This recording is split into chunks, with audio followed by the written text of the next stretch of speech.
What's up guys, today is day 256 on our journey to 2000, and in today's video I'm going to show you guys a game I played right after yesterday's game, and something kind of funny, which is this. I haven't played Bullet in since June or April very consistently, but yesterday I decided to play a bunch of Bullet games, and I basically gained 100 elo. I went from 1500 to 1600, and now I'm at my peak in Bullet games, so I thought that was kind of funny. Hopefully I don't play too fast in our rapid game today, but I want to show you guys the game I played because it was a beautiful game. You could see this bar, it makes it look beautiful.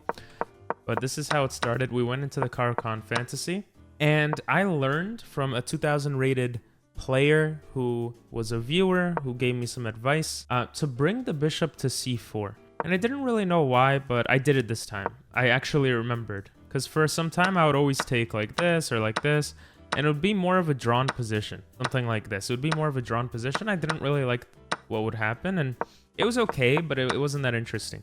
But when I moved the bishop here, I actually had a lot of things. I think I realized this in one game too, but I was able to take advantage of it more now. I realized here that castling kind of makes it seem like the Vienna Gambit, where the knight is on f3, there is no pawn on f2, allowing the rook to gain access to this. And it's kind of similar. And I thought this must be good to castle and basically gain some time with the rook towards the f square. Now here, the first thought in my head was like an Evans Gambit type thing where I go or b4. And actually, apparently that's the best move in the position. The reason is if he takes here, you could already have tricks here. It's kind of crazy. Like there's all these tricks and this could even lead to checkmate in a lot of positions with the knight coming to c4. So there's a couple of, and maybe that wasn't a checkmate, but that's what happens sometimes. But instead of that, I moved the king to the side, kind of a passive move. Now, if he went backwards here, taking would still be good. The thing I don't really understand is, I guess what I didn't understand was that black doesn't need to push this. Black won't have the opportunity to push this pawn because we're going to keep gaining tempo on him by checking and attacking and pushing our pieces forward. But anyway, this is how the game progressed instead. And here my opponent should have brought the rook here probably to stop it from getting taken. And then I would have done this. He would have gone back, and I would have probably tried to bring the queen in, something like this. So you could see the king is just in the center. There's so much pressure so quickly. It's kind of crazy. But instead he lets me take the rook, and then I pin the knight to the king. He's going to lose the knight, and here he resigns for good reason. And it was like the quickest game, 13 move, 1 minute game, or it took like 1 minute from both of us, so that was pretty crazy. Anyway, let's get into today's game. Okay, we're versing a 1776 rated player from Sweden, I think, yeah. And okay, they go straight into kind of the most aggressive type of way you can play against the Pirts. The Austrian attack, which is just pushing the f-pawn forward. Depending on what he does next, okay, he pushes. I have to kind of remember this stuff. I think takes, knight here is the set of moves I have to do. Okay, he took with this, which kind of seems crazy, because now I could bring my knight here, threatening this, and I should have an escape square, so let's do that. Okay, he takes with the knight, which makes sense, I guess, but now we have this square, and how he can bring the bishop to target it. And I could bring my bishop. He could come here. It doesn't look that great. I don't know if coming here is a great idea. Maybe coming here is better. The bishop could attack, but then the pawn can come forward, or the bishop can come here. But again, there's this idea. It's a little tricky. I kind of like the knight here better, but I have an instinctual feeling that this is the better move. But I can't find a good enough reason for it to be, so let's just go to d5. Now we have bishop g4. Yeah, that doesn't really... He's just developing. He might castle now. I guess that's the point of that move. Let's just bring the bishop here. I think our knight's gonna come here. Yeah, you see, he wanted to castle. The bishops are annoying, but I can't really do much. I mean, I could come here attacking it and threatening to take this. He could come to the center. A little tricky, because this move is a little bit annoying. Pushing pawns a lot. I want to come here. If he pushes, I come here. He can push. It's starting to look a little bit scary. Maybe coming here is better. He can push, but then I come backwards. Yeah, I'm tempted to come here. If he comes here, we just kind of create an outpost there, but of course his bishop can come there. We can come here, or maybe develop our rook. It's a little tricky. Again, love to come here. Actually, this would force the bishop to move. Bishop can move here. On here, he can push back. Yeah, I don't like that. I'm gonna come here. Let's see what our opponent does. I'm assuming something like this, but maybe not. Okay, I mean, this gives us this square to come in. He can defend with the knight, but that just blunders the other knight. He can push all the way back. Where is this knight gonna go? It's gonna come here. Yeah, I'm not so sure. Let's just develop the rook and kick the bishop out. And then we might have some tricks bringing other pieces in. Push, takes. Seems like we are gonna double our stuff. Knight here. It's gonna be jumping around. Let's do that. There's also the idea of taking now, bringing our knight in. I kind of like that, because if the rook takes, we come in with the check. If the bishop takes, we come in attacking. He takes, we can check, picking up the other bishop, which is probably okay. I'm kind of okay with losing this pawn in order to do that, so let's see what he does. Okay, we're gonna come here and continue our plan. I said I wanted to check and pick up the bishop, but maybe attacking the rook is better. He comes here. No, I think taking out the bishop is nice, because then our rook can come into the 7th rank, so let's do that. Take here, target something right away. That was clever, but we could just bring the rook in, and now we have this threat. Our bishop still hasn't done anything. We might have had to break this through. I'm wondering if computer liked f6 at some point. Now there could be a checkmate threat. Okay, this just blunders a piece. That was good for us.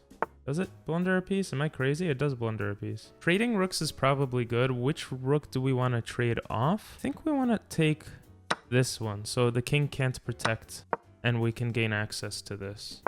Now we can come here. If this gets attacked, we can always bring the knight back. So it feels like this is a good move. I don't see any reason not to do it.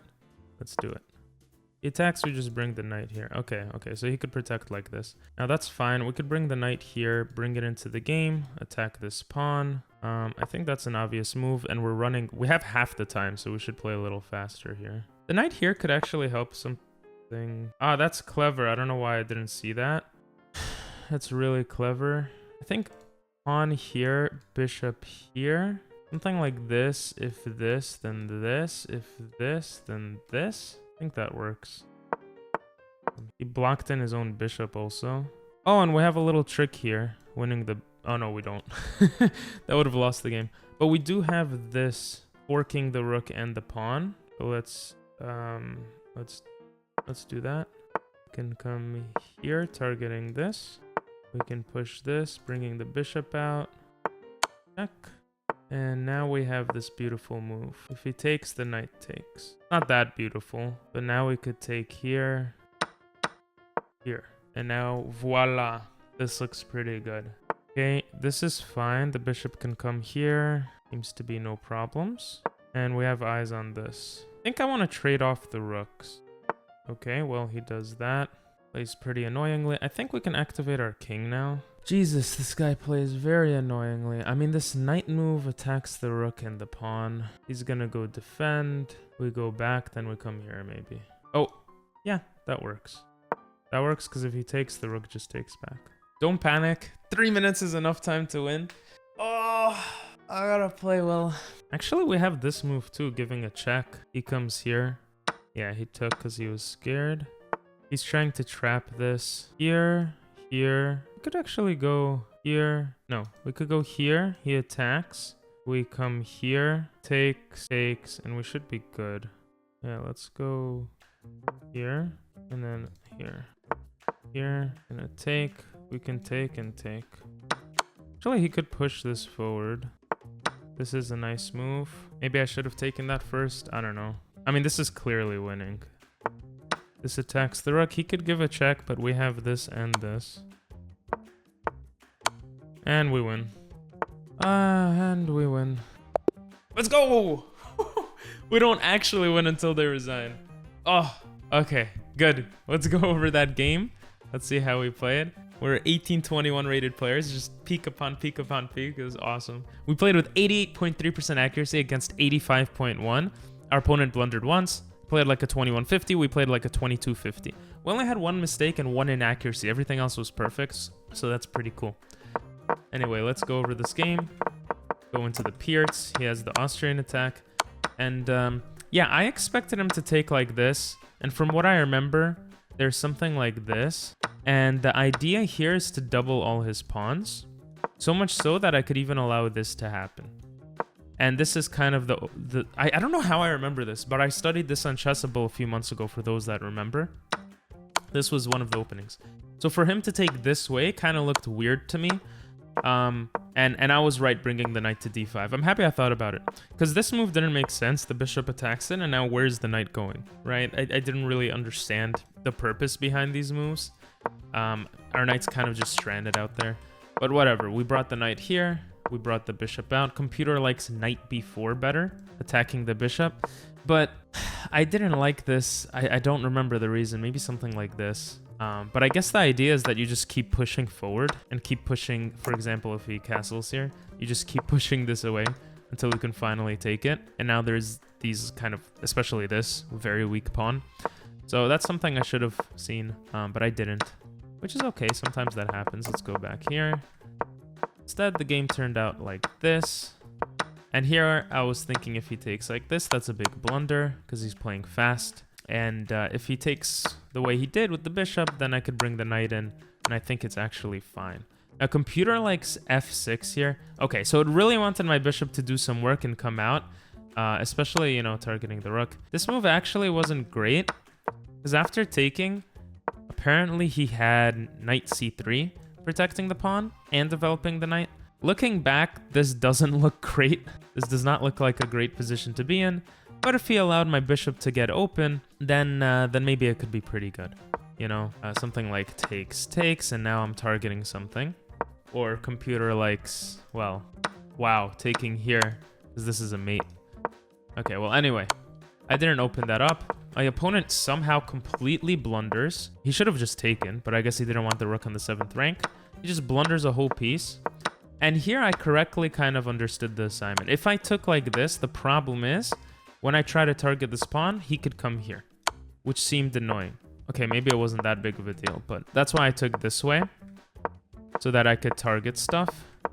And I started moving stuff around. I started playing a little faster, got my bishop into the game, traded. And here, I think he traded because there might have actually been some crazy stuff here. So I thought maybe he comes here, right? But then I thought this could be an interesting set of moves. The only problem is he could take the knight. If for whatever reason he wouldn't be able to take the knight though, this could be close to a mate. This is not even a mate. The rook can just take, so.